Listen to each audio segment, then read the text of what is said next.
This is the first model. In this model, we'll discuss respiratory mechanics. We'll also list some unique aspects of neonatal anatomy and physiology. In this model, we are going to understand how we breathe and the different characteristics that may impact breathing. Then we'll take this understanding and apply it to the neonate. Think of the lung like two big balloons connected to each other by a set of tubes with the heart system in the center, in a cavity called the thoracic cavity. This cavity is surrounded by the rib cage, which serve as a point of attachment for different matters. We'll focus on one of these balloons. When the balloon is filled up with air and it's expanded, it is held in this chest by the chest wall and other structures surrounding it, and the different processes that are generated. The interior of the lung is partitioned or divided to provide a large surface area, and this is like multiple smaller balloons within each big balloon. Breathing involves filling and emptying these balloons. Let's discuss the mechanics of breathing in or inspiration.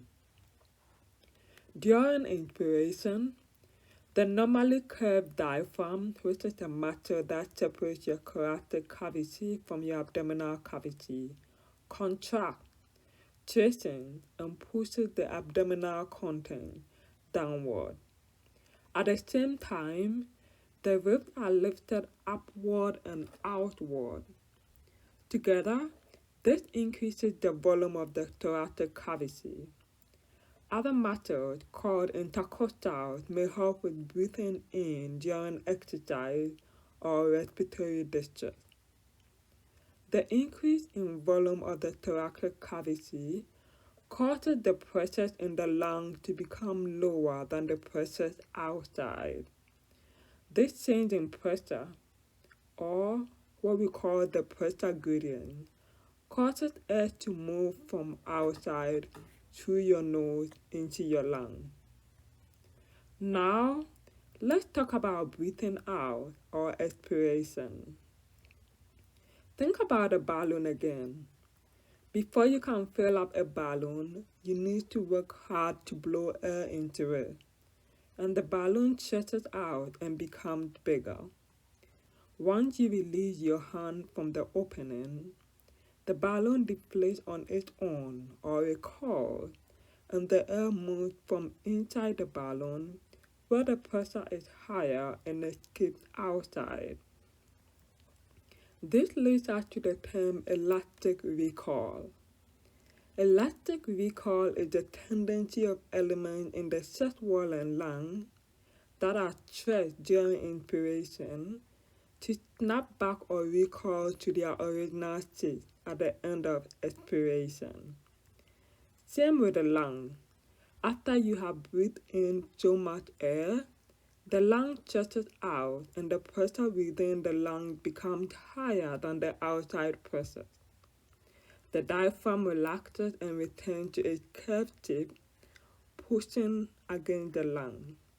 The intercostal muscles move the ribs downward and inward, and once again, air moves from a place of higher pressure to lower pressure. In summary, the elastic elements of the respiratory system are stretched during inspiration, and they recoil or bounce back during expiration. Take a moment to breathe in and out, and reflect on how your chest moves in your own quiet breathing. Let's turn our attention now to terms that describe respiratory mechanics. These are the forces that are important in understanding breathing in normal and pathologic states. First, let's talk about compliance. Compliance describes the ease at which a system descends. You can talk about chest wall compliance and lung compliance.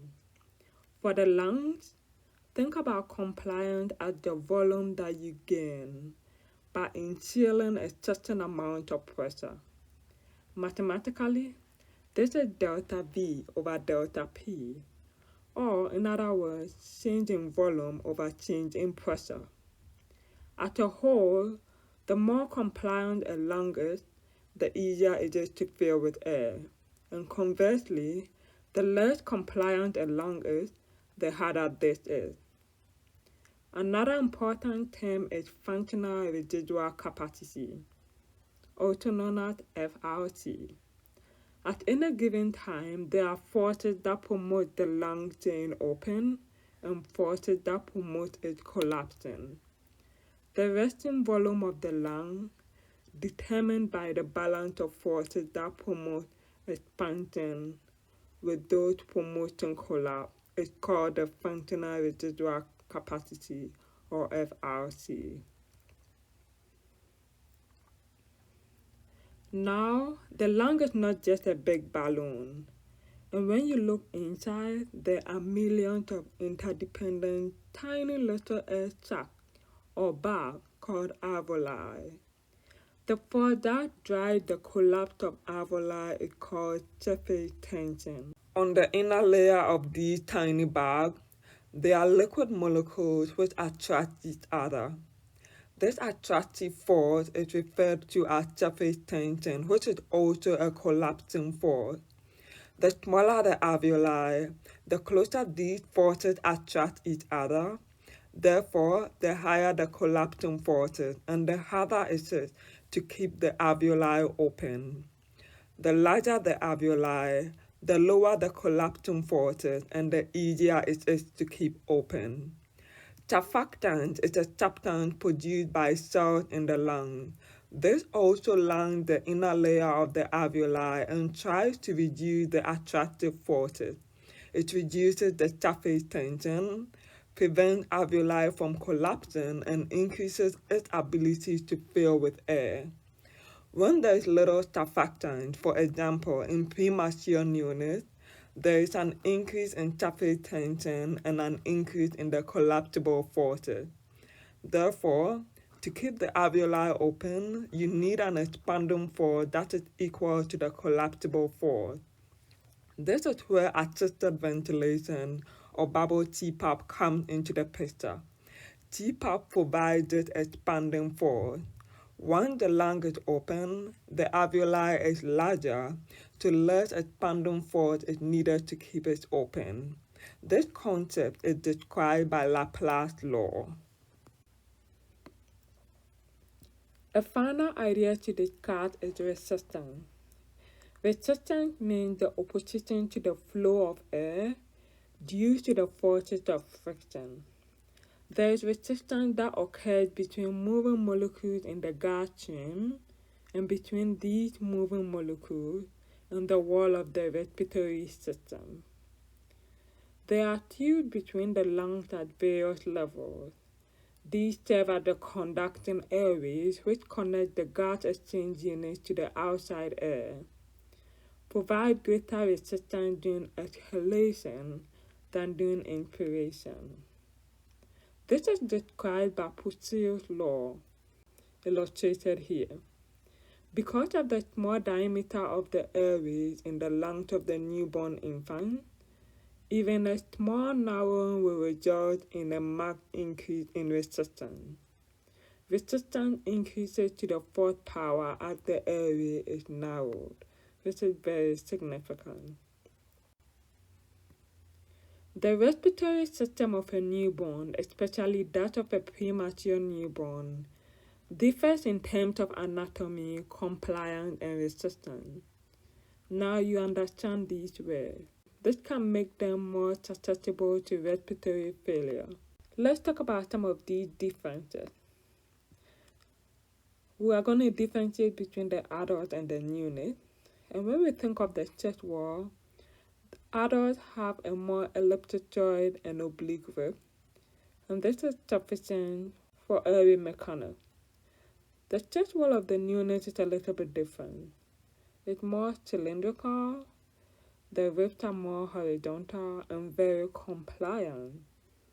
Because the chest wall of the premature infant is compliant, It offers little resistance against expansion upon inspiration and little opposition against collapse upon expiration.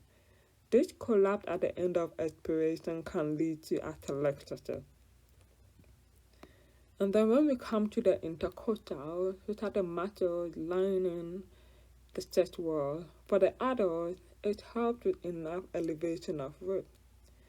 However, for the neonate, the intercostals have a shorter course across these ribs and therefore provide less mechanical advantage for elevating the rib, and this increases the interthoracic volume during inspiration. Finally, the diaphragm of an adult is dome-shaped. They have more muscle and therefore have more endurance. The neonate is horizontal. They have less endurance capacity and need a continuous supply of oxygen, or else they will tire out really quickly. Lung compliance and airway resistance are related to lung size. The smaller the lung, the lower the compliance, and the greater the resistance. When a term baby is born, at that time the compliance is low, but normalizes as the fetal lung is absorbed and FRC is established. This process is compromised in many premature neonates who have low lung compliance due to lack of surfactant and low FRC.